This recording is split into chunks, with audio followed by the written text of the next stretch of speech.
What are we currently listening to and reading?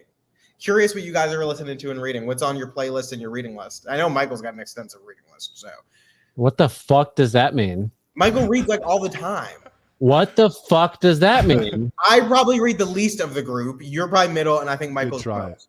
You could try at the save. Currently I'm not. Brad, calm down. Currently, Michael's got a lot to read on his plate. Brad's a fucking idiot. Oh my god. That's not what I was saying. He needs Mamala right now. He needs Brad. a hug.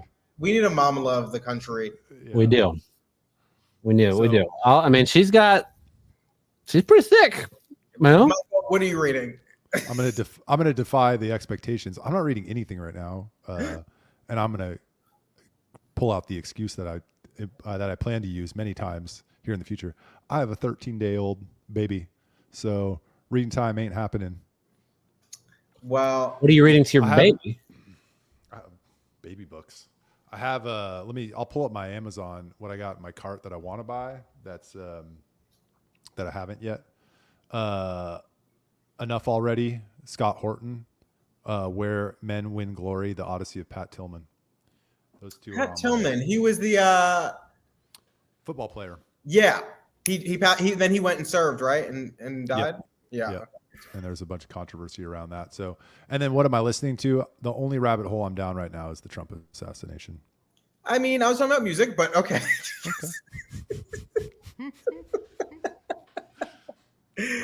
Brad. I think I've said this before. I have a tendency to buy a lot of books and then get overwhelmed by which one I should be reading at the moment. But I'm almost done with the Last Kingdom series, right? It's the Netflix. I'm sorry, I'm having Joe Biden a moment. Netflix had a series, The Last Kingdom, and there's a whole book. It's like $13 or whatever. I think I'm on book 10, but it's a very good series about medieval Saxon England and the invasion of the Danes and all that stuff. It's very interesting, right? Very Is it like a novel or? Yeah, it's a series, 13. Yeah, it's a novel. But I started listening to J.D. Vance's autobiography, Hillbilly Eulogy. I haven't gotten to the part where he fucks a couch, but I hear that's in there. So that's kind of exciting. And then after that, what am I listening to? We've talked about this again, and I don't really listen to music, so I don't know how to answer that. I just listen to podcasts mostly. If I have to listen to something, I listen to kids' music. What? I don't know any human being who does not listen to music. I will turn on if I'm listening to music, it's because I'm listening to classical music. Okay, so here's the thing with music. Do you not go through periods of listening to the same artist or the same kind of type of music and for a period of time? I am currently still listening to Arvo Part a lot. Okay, see, that's fine. But I'm saying but still, it's not. I don't listen to it. I don't even listen to it daily. I listen to it maybe once a week. Okay, maybe. Okay, but it's certainly not Ice Spice, and that's a shame. All right, it is a shame because she's so bad. I think you're wrong because she. All right. The thing with Ice Spice is she doesn't make music that is intended. Doesn't make music. You can stop there. She does make music that is intended to be incredibly deep or thoughtful. It's like party music. So it's it's not meant. She doesn't make music for white men named Brad. So Ice Spice does have a new album out called Y2K. I've listened to it 3 times today because the problem is 3 times today. Yeah, because it just came out at midnight. The problem is, and I mean, every time a new album comes out, I try to listen to it because I like music. I enjoy music. And so I want to hear what everybody's listening to. I want to hear what's out. But the problem is with this album is I think it's a big problem that a lot of newer artists, younger artists have, which is that they do not make full albums. This album is 23 minutes long. It is a shame. It is a travesty. They don't make full albums, and I don't think they make full albums because people don't listen to full albums. They don't start at track 1 and go to track 10. They just bounce around and listen to singles, and they look for the next hot single. And so it's disappointing.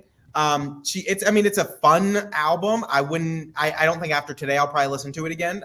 There's really no meaning to any of the songs, and it's 23 minutes long. for an album. Charles, what happened to the days when they used to tell stories on the album? You know what I mean? Like Slick Rick. Well, yes. I mean, He is literally the storyteller, Charles. Yes, but I don't think Slick. So I think Slick Rick Dre, and I think yes, he makes. All you have to say about Slick Rick, the storyteller, is that he's great. Excuse me. What? He's the best rapper that's ever lived. Okay, he's fucking amazing. Slick Rick is the best, hands down. He's best. He's better than Tupac. He's better than Kanye. Better than Drake. Better than Biggie. Better than them all. Oh boy. I'm gonna disagree on that one, but I'll let you have it. They don't tell stories anymore, and that is the frustrating part. And if they do tell stories, they don't tell stories from start to finish. Like albums used to take you on a journey. They had their pits and they had their highs. And anyway, we don't do that anymore.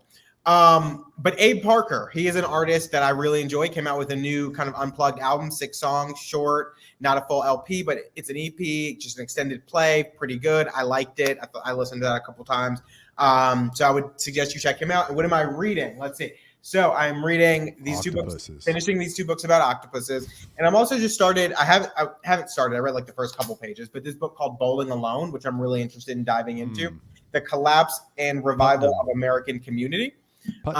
So right? really interested in diving into that. And yes, Brian, so our albums are done for it. These are the days of singles, and it is a shame, a travesty to music that we are in this place. But Bowling Alone is Putnam, right?